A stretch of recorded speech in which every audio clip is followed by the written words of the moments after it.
многие старшие мне говорили, что когда мы, наши старшие, заявляли о своих правах в 80-х, 70-х, нам грузины говорили: вы что много умничаете, вас 18%.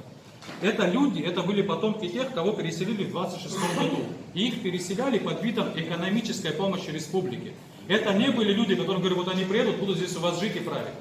И многие из наших соплеменников лоббировали эти вопросы. Это вот есть и архивные данные, то есть это все нашим историкам это известно. Эти люди под видом строительства, там Ингургэс проезжали, люди под строительством там совхозов, колхозов, и это привело к тому, что эти люди в 89 году нам сказали, что мы здесь пришли. Что мы откуда-то непонятно мы пришли, из-за гор. Вот здесь на соседней улице, вот в 89 году были столкновения. Вот первые наши именно такие сильные физические столкновения были вот здесь на соседней улице. Мы эти факты, это история.